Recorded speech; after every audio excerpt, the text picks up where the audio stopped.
بسم اللہ الرحمن الرحیم۔ السلام علیکم ناظرین، فدا دل ہوں اور آپ پر ڈیلی میدان دیکھ رہے ہیں۔ خیبر پختونخوا کے اوپر نظریں ہیں پورے پاکستان کی، اور جب بھی پاکستانی سیاست کا ذکر ہوتا ہے تو یہ ذکر تحریک انصاف کے بغیر، عمران خان کے ذکر کے بغیر یہ ادھورا رہتا ہے۔ سینٹ کا الیکشن ہوا، پورے پاکستان میں ہوا، خیبر پختونخوا میں ملتوی کر دیا گیا۔ اس کے بعد کی صورتحال کیا ہے؟ جب یہاں پر علی امین خان گنڈاپور کو وزیر اعلیٰ نامزد کیا گیا تو شروع دن سے یہ بات کی گئی کہ عمران خان صاحب شاید مزاحمت کی سیاست جاری رکھنا چاہتے ہیں، وہ مفاہمت نہیں چاہتے۔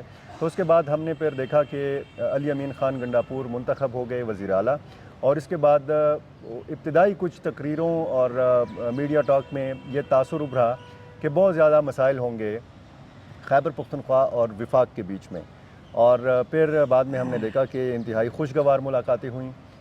پہلی ملاقات جو تھی وہ انتہائی خوشگوار تھی وزیر اعلیٰ خیبر پختونخوا کی وزیر اعظم شہباز شریف کے ساتھ، اور پھر جب اس ملاقات کے بعد احسن اقبال، امیر مقام اور علی امین خان گنڈاپور نے میڈیا سے بات کی تو وہ بھی بڑی خوشگوار باتیں تھیں۔ یہ جب سینٹ الیکشن ملتوی ہوا تو ایک بار پھر علی امین خان گنڈاپور نے انتہائی سخت لہجہ استعمال کرتے ہوئے یہ کہا ہے کہ وہ کسی بھی صورت مخصوص نشستوں پر حلف لینے نہیں دیں گے۔ تو یہ جو طرز عمل ہے اس سے کیا فرق پڑ سکتا ہے، کیا اثرات اس کے ہوں گے اس ساری صورتحال کے حوالے سے، اور سینٹ الیکشن کب متوقع ہے، کب ہو سکتا ہے، کیا صورتحال بن سکتی ہے، ان سارے حوالوں سے ہم بات کریں گے۔ پشاور کے سینئر صحافی عارف حیات صاحب ہمارے ساتھ موجود ہیں۔ عارف، کیا آپ کو منظرنامہ لگ رہا ہے آئندہ چند ہفتوں میں؟ آپ نے ابھی جب انٹرو دے رہے تھے تو آپ نے بات کی کہ ملاقاتیں ہوئی تھی وزیر اعظم اور وزیر اعلیٰ کے درمیان، تو فدا صاحب ملاقاتیں سارے ہی خوشگوار ماحول میں ہوتی ہیں۔ کیا آپ نے ایوان کے کوریڈورز میں ملاقات نہیں دیکھی ہیں حکومت اور اپوزیشن کی؟ ساری خوشگوار ہوتی ہیں۔ تو جب سامنے آتے ہیں تو پھر انداز بھی الگ ہوتا ہے اور جذبات بھی الگ ہوتے ہیں اور بیان بھی الگ ہوتے ہیں۔ ابھی جو علی امین صاحب کر رہے ہیں کہ ہمیں صوبے کا حق چاہیے اور ہم صوبے کا حق مانگیں گے، اس اگر ہم دیکھیں گزشتہ 2-3 ادوار دیکھیں تو صوبائی حکومت کے پاس سیاست کرنے کے لیے بھی اور کوئی چیز ہے ہی نہیں وفاق کے ساتھ۔ یہ باتیں ساری خاموش ہو گئی تھی جب سابق دور میں پی ٹی آئی کے دونوں جگہوں پر حکومت تھی۔ اب ان کے پاس کیا رہ گیا ہے؟ تو اس لیے یہ جو دلیرانہ انداز میں بات کی جاتی ہے، اور ایک کل بھی جو پریس کانفرنس کر رہا تھا کہ ہم اپنا حق لیں گے اور ہم جب تک ہیں تو ان سے حق لے کے رہیں گے، چھین کے رہیں گے، میرا حق ہے، اگر نہ دیا تو یہ بھی حکومت، ان کو بھی حکومت کرنے نہیں دیں گے۔ یہ جو ان کا انداز ہے یہ دلیرانہ ہے یا یہ مزاحمتی ہے؟ یہ مزاحمت بھی کر رہے ہیں اور شو یہ کر رہے ہیں کہ ہم بڑے دلیر ہیں، ان سے لے سکتے ہیں اپنے حقوق جن سے ہم لے سکتے ہیں۔ تو یہ تو دینے والے پہ بھی ڈیپینڈ کرتا ہے نا کہ وہ دیں گے بھی کہ نہیں دیں گے۔ وہ ان کو یہ لوگ بزدل سمجھتے ہیں، جو بھی سمجھتے ہیں، لیکن وہ جو اپنی طریقہ کار کرتے ہیں نا، جس طریقے سے وہ آ رہے ہیں، کر رہے ہیں، جس طریقے سے لوگوں سے اپنی باتیں منوانا چاہتے ہیں، صرف ان سے نہیں دوسروں سے بھی، تو وہ اپنی ایک مخصوص سٹائل میں وہ آ رہے ہیں، وہ اپنا کام کر رہے ہیں۔ ابھی اس وقت علی امین خان جو انداز انہوں نے اپنایا ہوا ہے، جس کو ہم دلیرانہ اور مزاحمت دونوں کہتے ہیں، بڑا ٹھیک انداز اپنے ہوئے۔ صوبے کے حقوق پر کوئی کمپرومائز کسی کو نہیں کرنا چاہیے، کسی بھی سیاسی جماعت کو نہیں کرنا چاہیے۔ ہم صرف بجلی اور گیس کے بقایا جات کے لیے نہیں بلکہ NFC وارڈ کے لیے، اس کے لیے بیٹھے ہوئے ہیں۔ اگر وہ ہو بھی جائے تو اس میں ہمیں اپنا پورا حصہ ملنا چاہیے، اس کے لیے بھی انتظار کر رہے ہیں۔ تو یہ کافی وہ ڈیلے بھی ہوا ہے، اور وزیر اعظم شہباز شریف نے کہا تھا علی امین خان کو کہ چونکہ IMF کا وفد پاکستان میں ہے، مذاکرات ہو رہے ہیں دوسری قسط کے لیے، جب یہ وفد چلا جائے گا تو پھر غالباً 19 تاریخ بتائی گئی تھی، 19 مارچ، کہ پھر صوبے کو کچھ نہ کچھ مل جائے گا۔ تو میرا خیال ہے ایک پائی تک ابھی تک جو ہے وہ نہیں ملی، مارچ میں نہیں ملی، پھر وہ جو وعدہ ہے اپریل تک کر دیا گیا کہ اپریل میں آپ کو ملیں گے، پھر بھی وہ نہیں ملے۔ لیکن یہ جو انداز ابھی اپنایا جا رہا ہے یہ بالکل ٹھیک کر رہے ہیں۔ اسی طرح اپنانا چاہیے صوبے کے حقوق کے لیے، بجائے یہ کہ کسی اور سیاسی مسئلے کو اٹھا کر، جس طرح سابق ادوار میں ان لوگوں نے کیا ہوا تھا، لمبی لانگ مارچیں کر کے، سڑکیں بند کر کے اسلام آباد پہ چڑھائی کریں گے۔ اس سے تو اچھا یہ کہ صوبے کے حقوق کے لیے تو کام کر رہے ہیں نا۔ اگر اس میں ان کا انداز جو ہے تو جارحانہ ہے تو خیر ہے، کیونکہ صوبے عوام بھی یہی چاہتی ہے کہ ان کو اپنے پیسے ملے، اور IMF پر بھی تو انہوں نے کل رات کو تبصرہ کیا نا نہیں، عوام کو اور تحریک انصاف کو تو ظاہر ہے کہ علی امین خان گنڈاپور کا یہ جو انداز ہے یہ تو کافی پسند ہے. یہ جس طریقے سے ہوتا ہے نا وہ ایک جب آپ فلم دیکھتے ہیں, پنجابی فلم دیکھتے ہیں یا پشت فلم دیکھتے ہیں, تو جو ہیرو مارتا ہے نا ولن کو یا ان کے 20-50 ساتھیوں کو, اور پھر ہیرو بھی اس طرح کے بڑے لمبے لمبے بال ہو, بڑی مونچھیں ہوں, تو پھر بڑا تسکین ملتی ہے, تماشائی کو بڑا تسکین ملتی ہے. تو اس طرح کی تسکین تو مل رہی ہے. لیکن آپ یہ نہیں سمجھتے کہ یہ جو سینٹ الیکشن کے موقع پر ہوا اور خصوصاً مخصوص نشستوں کے حوالے سے جو کہ معاملہ ہوا, ایک فیصلہ کیا الیکشن کمیشن نے, پھر پشاور ہائی کورٹ سے بھی فیصلہ آیا, ٹھیک ہے, اور اس کے بعد یہ کہتے ہیں کہ جی نہیں ہم حلف نہیں لینے دیں گے. تو حلف تو انہوں نے, میرا خیال ہے کہ اس اسمبلی اجلاس بھی بلانا ہے, حلف بھی ہوگا, اور اس کے بعد پھر سینٹ الیکشن بھی ہوگا. لیکن یہ جو دو ٹوک انداز میں انہوں نے یہ بات کی ہے کہ میں حلف نہیں لینے دوں گا, یہ اس کا کیا نتیجہ برآمد ہوگا؟ ابھی ایسے ایم پی ایز ہیں جو 3 بار پاس ہوئے ہیں اور سابق دور میں وہ منسٹر رہے ہیں, لیکن اب اس دور میں نام منسٹر ہے نام مشیر کچھ بھی نہیں ہے. ان سے کل رات بات ہوئی, ان کو بتایا کہ آپ لوگ تو سمجھدار ہیں, ایک آئینی پروسیس سے آپ لوگ ایک بار گزر چکے ہیں, اس طرح کے معاملات آپ لوگوں کے سامنے آ چکے ہیں, آپ لوگوں کو چاہیے تھا کہ آپ لوگ سی ایم کو سمجھاتے ہیں, بجائے یہ کہ جو نئے منتخب ہو کر آئے ہوئے ایم پی ایز وہ اگر سی ایم کے کان میں کچھ بول رہے ہیں کہ اس طرح کرے اس طرح کرے, آپ لوگوں کو چاہیے تھا کہ آپ ان کو سمجھاتے کہ یہ جب بھی آپ اجلاس بلائیں گے تو یہی صورتحال ہوگی. حلف تو آپ نے لینا ہی لینا ہے ان مخصوص نشست والوں سے, اگر نہیں لیں گے تو پھر ایک جھگڑا شروع ہوگا ایوان کے اندر, تو پھر اجلاس ہی نہیں چلے گی, اسمبلی ہی نہیں چلے گی. تو انہوں نے کہا کہ ابھی مشورہ دینے کی ضرورت نہیں ہے, سمجھدار بہت سارے لوگ ہیں, ان کو ذرا کھیلنے دے, پھر اس کے بعد ہوگا. مطلب کوئی ایک دوسرے کی بات نہیں سن رہا ہے. اور ایک فدا سب سے ضروری بات جو ہے نا, اگر یہ لوگ ابھی حلف نہیں لے رہے ہیں, سینٹ کا الیکشن ڈیلے کروا رہے ہیں اس طرح کرنے کے, اور اس پہ یہ لوگ آئین کے پتہ نہیں کون کون سے شک لے کے آ رہے ہیں نا, لیکن یہ ابھی اس کی شروعات ہے. 5-6-7 سال بعد ہر کوئی اٹھے گا آئین میں اس طرح کی اپنے مرضی کا کوئی شک ڈھونڈے گا کہ نہیں اس کا تو یہ مطلب ہے, اس کو ہم انٹرپریٹ کریں تو اس کا یہ مطلب نکلتا ہے. یہ بہت کمزور ہوا ہوگا, بہت کمزور ہوا ہوگا. ابھی آپ ایک سینٹ کی جو الیکشن ہے نا, یہ کوئی ایک چیز نہیں ہے, آئین کا ہر ایک نقطہ ہر ایک سینٹنس جو ہے وہ ضروری ہے. لیکن ابھی تو سینٹ کا الیکشن بہت بڑی چیز ہوتی ہیں, آپ اس کو ڈیلے کرا رہے ہیں. ایک حکومت بھی نہیں مان رہی, اپوزیشن بھی نہیں مان رہی, اپوزیشن بھی اور سب اس میں برابر کے شریک ہوں گے اس جرم میں. اگر آج سے 5-6 سال بعد ہر کوئی پھر اٹھ کر آئین کی کتاب لے کر کے بھی ہمارے لیے اب یہ فیصلہ کرو, ہمارے لیے وہ فیصلہ کر لو, یہ کمزور کرنے کی شروعات جو ہے تو وہ ہو گئی ہے, ٹھیک چل رہی ہے. یہ کہتے 7 سال بعد یہ کہ یہاں پہ ڈپٹی اسپیکر کا انتخاب ہوا, یہاں پہ وزیر اعلیٰ کا انتخاب ہوا, مرکز میں وزیر اعظم کا انتخاب ہوا, تو تب تو الیکٹورل کالج جو ہے وہ بھی نامکمل تھا, مخصوص نشستوں پہ حلف نہیں ہوا تھا. تو یہ الیکشن کیسے ہو گیا؟ اگر وہ الیکشن ہو سکتا ہے تو پھر سینٹ الیکشن کیوں نہیں ہو سکتا؟ یہ علی امین خان گنڈا پور اور پی ٹی آئی کے تمام لوگوں کا یہ موقف ہے. لیکن آپ کو پتہ ہے کہ اس وقت نہ تو نوٹیفیکیشن جاری ہوا تھا مخصوص نشستوں پہ, اور جب یہاں پہ انتخاب ہو رہا تھا, صدارتی انتخاب جب ہو رہا تھا, آصف علی زرداری جب منتخب ہو رہے تھے, تو اس وقت ایک اسٹے تھا عدالت میں. اس وقت تو وہ اسٹے بھی نہیں تھا.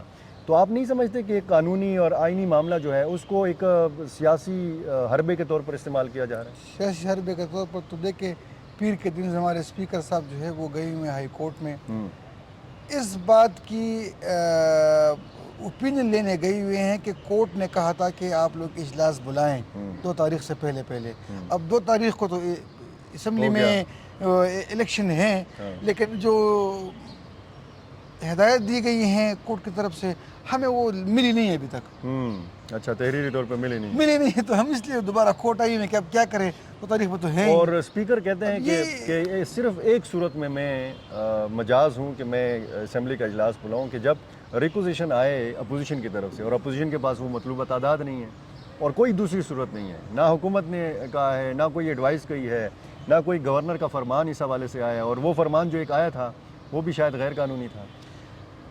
گورنر تو فرمان کر سکتا ہے, وہ دے بھی سکتا ہے, اور اس طرح کے ہو سکتے ہیں, لیکن ان لوگوں نے اسی کو اٹھا کے اسی پہ ایک, اگر آئین میں اختیار نہیں ہے گورنر کو, سیدھے آپ لوگ کے اجلاس نہیں بلانا چاہیے تھا. اب کورٹ میں اس کو چیلنج کرنے کے لیے جانے کے لیے اب ہم اس کو چیلنج کرتے کہ اس نے کیوں ہمیں یہ فرمان بھیجا ہوا ہے. ڈیلینگ ٹیکٹس کہ ہم اس کو ڈیلے کر لیں گے. تو یہ اس طرح کے غیر ضروری آئینی معاملات میں نہیں پڑنا اور چاہیے. یہ سپریم کورٹ بھی تو نہیں جا رہے، میرا خیال ہے کہ جا رہے ہیں. جی پلین کر رہے ہیں کیونکہ کل ان کی بات تو صحیح لگ رہا تھا. غیر ضروری آئینی معاملات جو ہے تو اس میں نہیں پڑنا چاہیے. اس سے جو ضروری چیزیں ہوتی ہیں آئینی طور پر وہ کمزور ہو جاتی ہیں، اور یہ کمزور ہونے جا رہی ہیں. کہ آپ سینٹ کا انتخاب کہتے ہیں کہ میں ان سے حلف نہیں لینے دوں گا، ہم انتخابات نہیں ہونے دیں گے. دیکھیں اب 11 سینیٹر ہیں نا، اب کے پی کی جو سینیٹر ہیں اس الیکشن میں وہ نہیں ہیں، وہ منتخب نہیں ہوئے ابھی. اس کے بعد ان سے 2-3 دن بعد جو منتخب ہوئے ہیں اور صوبوں سے ان سے حلف لیا جائے گا، کے پی والے نہیں ہوں گے. یہ اس طرح کے انوکھا لاڈ لا کے لیے ان کو مانگے چاند، اس طرح کی چیزوں کے لیے لاڈ نہیں کرنے چاہیے. یہ تو آئینی چیزیں ہیں، آپ کو پتہ ہے کہ آپ اس میں سے 6 سیٹیں نکال لیں مطلب گے. یہاں پہ تھوڑا سا تحمل کا مظاہرہ کرنا چاہیے، دیکھنا چاہیے آئینی اور قانونی معاملات کو. جدھر بھی آئینی اور قانونی اور وہ معاملات جو صوبے کے حقوق ہیں وہاں پہ آپ سمجھتے ہیں کہ بالکل ٹھیک ہے، گنڈاپور کا سٹائل بالکل وہ سب بالکل ٹھیک ہے، کہ ہمیں یہ مل ہی نہیں رہی ہیں. ہمیں تو عمران خان دور میں بھی اس طرح نہیں ملی تھی. 100 ارب روپے کا کہا گیا تھا فاٹا کے لیے، اس میں کوئی 10 ارب کوئی 12 ارب روپے ملے ہیں، وہ ملے ہیں ابھی تک. اور بھی 76 ارب روپے اور بھی چیزوں میں باقی ہیں. ابھی تو لوگ 1500 ارب 1510 ارب روپے، لیکن وہ اس طرح نہیں. خیر وہ بہت پرانے آ رہے تھے، نگران دور میں ان لوگوں نے کوئی حساب لگایا ہوا تھا، ابھی وہی حساب یہ لوگ بھی لگا رہے ہیں. لیکن یہ اس طرح نہیں ہے. وہ سستا آٹا اسکیم والے پیسے بھی رہتے ہیں، فاٹا کے کچھ اور پیسے ہیں وہ بھی رہتے ہیں. یہ بجلی کا تو ہر کسی کو پتہ ہے، اب تو یہ عام لوگوں کو بھی پتہ چل گیا ہے. تو اس پر اندازہ کر جا رہے ہیں. اور ایک آرڈر دوسرا بھی رہتا ہے، وہ چیف سیکریٹری والا، وہ بھی نہیں مان رہے ہیں، مرکز والے نہیں مان رہے. وہ تنازع بن گیا ہے.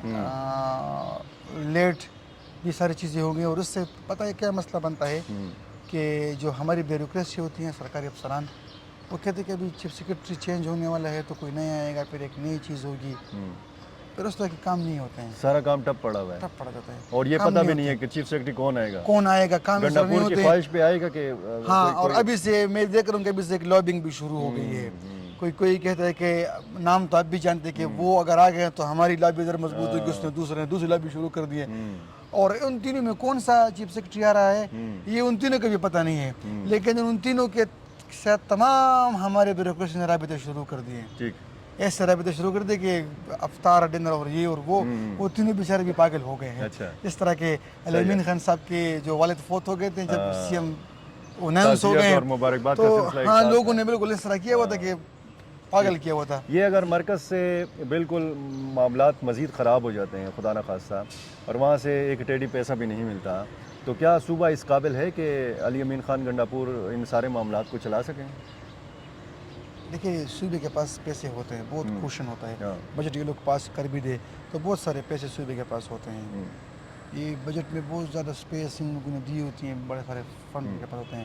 لیکن ہمارا صوبہ تو ٹوٹلی ان پہ چلتا ہے، ان کے پیسے پہ چلتا ہے. جب تک یہ باقی جو ٹیکسز ہوتے ہیں یہ صوبے کے پاس نہ آئیں، پوٹینشیل اس وقت اگر ہم دیکھیں تو وہ زراعت میں ہے، اور زراعت کے علاوہ ٹورزم میں ہے. اس پہ اگر ہم فوکس نہ کریں تو اس سے ہم کچھ نہ کچھ آمدنی لے سکتے ہیں، لوگوں کو روزگار دے سکتے ہیں، اور اس میں صوبہ چلا سکتے ہیں، کچھ سیکٹر اس سے چلا سکتے ہیں. لیکن اگر نہیں دیے گئے تو معاملات اسی طرح ہوں گے. جیسے ہی ان کو حکومت ملی، علی امین کو حکومت ملی تو 100 ارب روپے تھے ان کے پاس. 35 ارب روپے تو ہمارے اخراجات ہیں، اور وہ بھی تنخواہوں کے ہیں. مزمل اسلم صاحب کہتے ہیں کہ 100 ارب پورے بھی نہیں تھے، وہ بھی پورے نہیں تھے، آدھے تو کم تھے، تنخواہ میں چلے گئے تھے. اس میں بہت کم پیسے رہ گئے تھے. مطلب وہ تو تنخواہ میں جانے ہی تھے، اور پھر ڈائریکٹ ہی ان کو تنخواہیں دینی تھی. تو وہ تو جب اس پہ حساب لگائے گئے تو سارے اخراجات میں نکل گئے تھے، ایکسپینڈیچر میں نکل گئے تھے، بہت کم پیسے رہ گئے تھے. تو اب ظاہر ہے سول حکومت ہے، ان کے پاس اور بہت زیادہ کوشش ہوتے ہیں، کسی اور جگہ سے فنڈز نکالتے ہیں، کسی اور جگہ سے فنڈ نکالتے ہیں. لیکن یہ بات طے ہے کہ ہمارے صوبے پر سرکاری افسران کو اور پینشن کا بہت بڑا بوجھ ہے. ابھی جو سابق ہمارے فائنانس منسٹر تھے جن پر ابھی بڑی تنقید کی جا رہی ہے، اور کچھ باتیں لوگوں کی ٹھیک بھی ہے کہ ان پر تنقید کرے، لیکن ان کی ایک بات ٹھیک تھی کہ 2028 یا 2030 تک صوبہ اگر اس طرح رہا تو یہ صرف سرکاری ملازمین کی تنخواہ اور پینشن کے لیے رہ جائے گا. صوبے کی جو امن و امان کی صورتحال ہے وہ بھی کافی خراب ہے. ریسنٹلی جو ایک بشام شانگلہ میں واقعہ ہوا، چینی انجینئرز پر حملہ ہوا، اور اس سے بھی یہ ثابت ہوا کہ یہ صوبہ جو ہے دہشت گردوں کے نشانے پر ہے. تو پھر کیا مرکز کی طرف سے اس حوالے سے بھی تعاون نہیں ہوگا صوبے کے ساتھ؟ دیکھیے اگر چینی انجینئرز نشانہ بنے ہیں تو یہ سب کو معلوم ہے کہ وہ کس کاز کے لیے یہاں پر کام کر رہے ہیں چینی انجینئرز. وہ تو ایک بڑا صوبہ ہے سی پیک کا, اس پہ تو تمام دیکھیں سیکیورٹی پر تو ملک کے کسی بھی صوبے کے ساتھ کوئی بھی معاملہ نہیں کرنا چاہیے.